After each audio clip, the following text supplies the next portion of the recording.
Marco qui défend Pérez. Oh bah ça alors, c'est étonnant. Ah, les sponsors mexicains, ils sont importants pour Red Bull, hein. Pérez a également eu du mal, tout comme Max, et par conséquent, il n'a terminé que P9. C'est finalement... P9 avec une Red Bull, bordel de merde. Ça le choque pas, hein. Tout est normal, hein. C'est finalement une autre performance Q3 pour le Mexicain, mais elle s'est pas transformée en une position très haute. Marco a réveillé la chaîne allemande Sky. Ceci. C'était important pour lui, d'autant plus qu'il a les mêmes problèmes que Max. Il avait 5 dixièmes de retard, mais c'est le facteur Max. Tu ne peux pas blâmer Perez pour ça. Donc en gros, selon lui, Max Verstappen est plus rapide que tous les autres pilotes de 5 dixièmes. Non, en fait, c'est faux. Je veux bien qu'il soit légèrement meilleur que Perez sur un tour, même sur une course, qui est un dixième, voire un dixième et demi, bon ok, je peux accepter, mais 5 dixièmes, non, c'est pas possible. Il n'est pas si supérieur à ça que Perez ou que les autres pilotes, hein.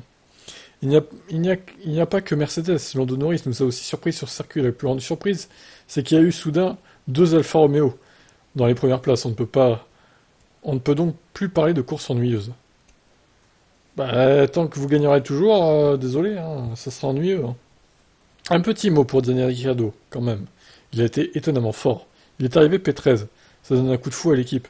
C'est ce que nous avions prévu, et c'est pourquoi le choix était le bon. Oh là là. Ah, c'est vrai que je m'attendais pas à ce que Ricciardo mette à l'amende Tsunoda tout de suite. Je pensais qu'il allait se faire battre pour sa première qualif par Tsunoda. Comme sur les essais libres d'ailleurs, où il était régulièrement derrière à Tsunoda, Daniel. Mais bon, c'est vrai que bonne surprise, hein, pour le coup. Ricciardo peut-être de retour alors. Bon, on va confirmer sur les prochains Grands Prix quand même, hein, avant de s'enflammer. Bon alors qu'est-ce que vous avez à déclarer vous dans les commentaires là par rapport à Perez? 4 dixièmes et demi de max, je suis désolé, c'est beaucoup quand même, hein. La voiture égale quand même sur un circuit où on tourne en 1 minute 16 en plus. C'est pas la Hongrie, hein, d'accord, hein. 1 minute 16 dans le tour, hein, c'est très rapide hein, quand même. Donc 4 dixièmes et demi, c'est 9 positions les gars. Et désolé Perez, encore une fois, pas à la hauteur. Je comprends pas pourquoi il le défend comme ça, quoi. C'est incroyable. Allez, ciao.